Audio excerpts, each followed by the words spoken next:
If you set out today to start loving people the way God does, you may not make it till lunchtime.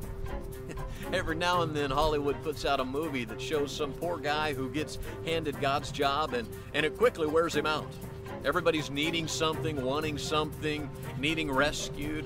He ends up screaming in exhausted frustration. Well, if you just go out and try loving like God does, you're going to get overwhelmed just as fast. But there is a way that God has designed to begin to teach us how to love.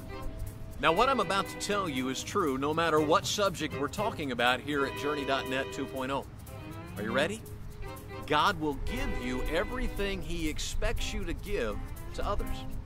In other words, you don't have to somehow find the ability or the resources to do what God commands. He gives what He asks you to give. Jesus didn't leave us on our own to figure out how to be like Him. He said, freely you've received, so freely give. Now, this is so important. Your willpower, your determination will never get you close to what God wants to grow in your life. Even if you do a good job of putting others first for a while, you'll wear out quickly and probably end up angry or bitter at people who don't seem to appreciate your sacrifice. I've met a lot of really good people who are trying to follow Christ that way. They do all kinds of good things for other people, but secretly, they hate it. They're often doing things out of guilt, like a list of chores God has demanded of them. Love isn't really on their mind at all. You see, God intends that everything we do for Him and for others be done in love, His kind of love. And He knows that the only chance we have of doing that is if He will give us what He knows we don't have. So He loves us first. Now listen carefully. The only way you're ever going to be able to really love other people is to see for yourself how much you need to be loved that way. Jesus said, those who've been forgiven much, love much. He said that describing the over-the-top actions of a prostitute He had forgiven.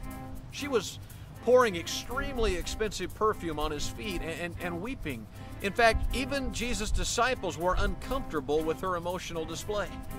But Jesus was showing that she was so grateful for the kind of love He had shown her.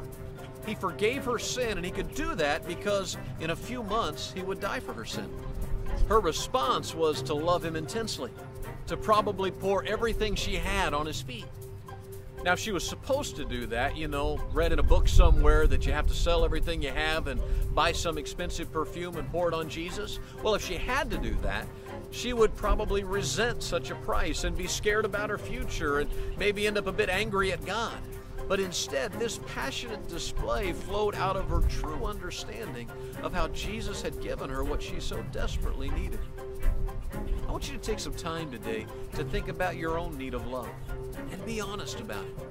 What has God given you and why did you need it? Where might you be without what He has given? What did it take for God to love you the way He has? You see, if you don't think you need God's love, how are you going to think others need His love coming from you? Maybe you know what road you were on, or maybe you'll need to imagine a bit of where you might have been headed.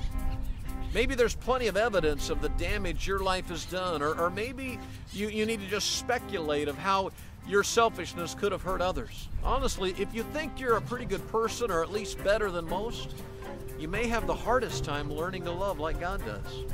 What you really have to start seeing is just how much you really needed Him. Spend at least a day thinking about that before you go on to part 3. In fact, a day might not be enough. Stay at it till you start seeing things as clearly as that prostitute did. See, I don't know you, but I know that both of us needed Jesus as bad as she did.